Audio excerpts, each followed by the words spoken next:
جميلة لقاء سودان، أهلا بيكِ معانا في منصة صرمة السعودية. أهلا بيك. موجودين معاكِ النهارده في الدورة الجديدة من مهرجان القاهرة السينمائي الدورة 45. شايفة الاختلاف في الدورة دي عامل إزاي؟ والله هي دورة لطيفة جدًا دورة مهمة أوي. الاحتفاء وأخذ فلسطين كثيم للمهرجان دي حاجة محترمة جدًا، وجود لبنان حاجة محترمة جدًا.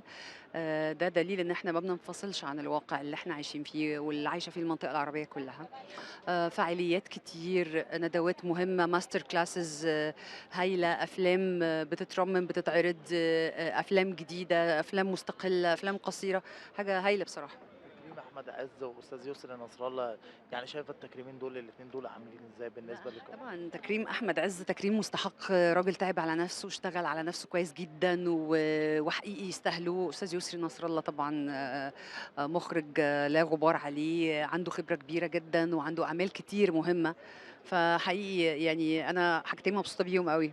فكرة ترميم الأفلام وإعادة يعني للجيل الجديد إعادة اللي هو الجمهور يتفرج عليها ترميم الأفلام. بُص، إحنا الندوة بتاعة النهارده كانت عن أرشفة أو تحويل أرشيف الفنانين إلى digital، ده البداية، وفي نفس الوقت اتكلموا عن السينماتيك، لأن ده هَم من هموم السينمائيين في مصر كلها، إن يبقى في ترميم للأفلام القديمة اللي تقريبًا بقت متهالكة أو يعني في حاجات خلاص بتضيع، لأن الموضوع مكلف.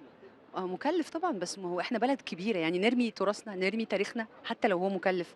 ما حدّش قال نبدأ كل آلافات الأفلام مرّة واحدة، نبدأ شوية، شوية. بس في حاجات يعني اللي هو إنقاذ ما يمكن إنقاذه. ده مشروع قومي، دي حاجة مهمة، ده تاريخك. يعني الفن بيعيش آلاف السنين. إحنا لمّا بنيجي ندرس في المعهد دراما، بندرس الدراما الإغريقية، لإن هي دي بداية الدراما. بندرس المسرح الفرعوني اللي كان جوّه المعبد. فلمّا نيجي بقى الأجيال اللي هي بعدينا بعدينا، هيعرفوا إيه عننا لو ما عندناش حاجة مؤرخة، والأجيال دي كل الحياة تبقى بالنسبة لها digital، هيعرفوها منين؟ يبقى أنا بارمي تاريخي. فلأ، والحمد لله وزير الثقافة حقيقي مهتم جدًا، وأنا عارفة إن الأيام الجاية هيحصل فيه خطوات مهمة جدًا في موضوع السينماتيك ده. شايفين الموضوع بيتطور في المنطقة دي، الدورة 43 كان في البين، الدورة 45 مع 10 أفلام، شايفة إن شاء الله الدورة ال46 يبقوا 15 فيلم ودول عملي فكذا يا مهرجان رب بقى. وأكتر، يا رب وأكتر، ومهرجانات كتير. مصر بلد كبيرة، مصر من أوائل الدول العربية اللي أنتجت أفلام. الناس بتتكلم في كل الدول العربية مصري. منين؟ من الأفلام. يعني مش من الكتب، من الأفلام، من المسرحيات اللي كانوا بييجوا يشوفوها عندنا. مروة قشر البندق النهارده بيتعرض، قشر البندق النهارده بيتعرض، هل بقى لما افتكرتِ الاسم الفيلم رجعتِ بالذكريات لورا والجيل الجديد هيشوف وهيفتكروا علاء ولي الدين الله يرحمه؟ الله يرحمه، طبعًا. بُص، دي حاجات إحنا اتربينا عليها بقى، يعني والغريب إن الجيل الجديد بيحب الحاجات دي أوي. يعني أنا عايزة أقول لك أنا كنت في حفلة إيهاب توفيق. إيهاب ده بقى جيلنا، يعني إحنا شباب بقى صغيرين وteenagers، والحب والحاجات دي كلها كان على أغاني إيهاب وهشام عباس وحميد الشاعري ومصطفى قمر.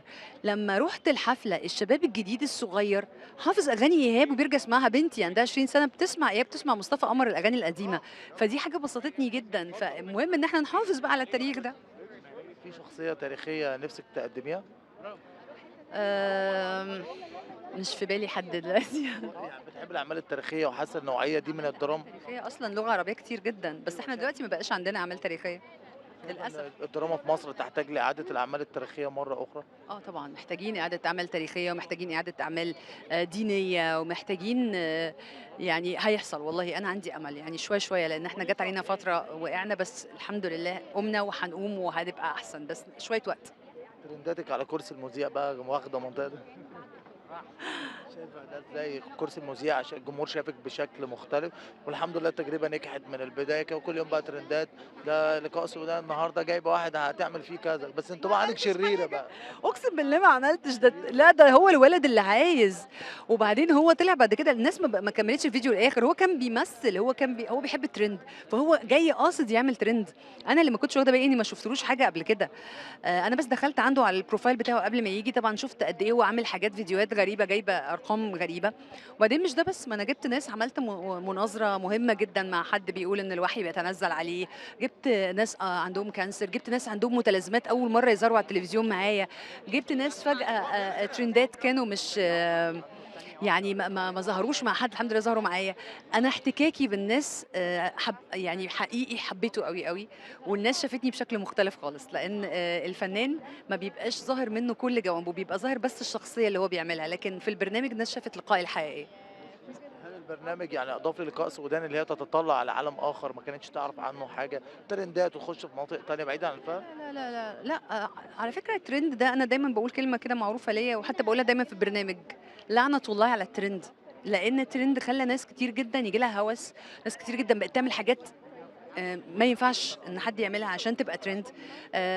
وبالذات الشباب الصغيرين وبنات الصغيرين بقوا يعملوا حاجات خارجه عن المألوف وخارجه عن اللياقه وخارجه عن الاخلاق عشان يبقوا ترند. فلا انا ما بنبسطش خالص بالترند. وبعدين انا بقالي كتير على فكره يعني في بالي فكره ان انا ابقى مذيعه. قدمت 3 حلقات مع عمرو الليثي في واحد من الناس، قدمت 5 حلقات في الستات ما بيعرفوش يكذبوا وانا طفله صغيره. عملت برنامج اسمه زهره من بستان، كنت كل حلقه بعمل لقاء مع حد، كانت بطلة المسلسل الأستاذة صفاء بالسعود. فموضوع في بالي، بس كنت كل شوية قلقانة أجله، بس الحمد لله إنه جت من عند ربنا، ولما اتعمل بشكل حلو ونجح الحمد لله. الأخيرة هل في حاجة دراما الأيام الجاية؟ إن شاء الله في مسلسل اسمه وادي النحل بدأنا تصويره بإذن الله. يا رب إن شاء الله يبقى موسم رمضان إن شاء الله. ميرسي جدا.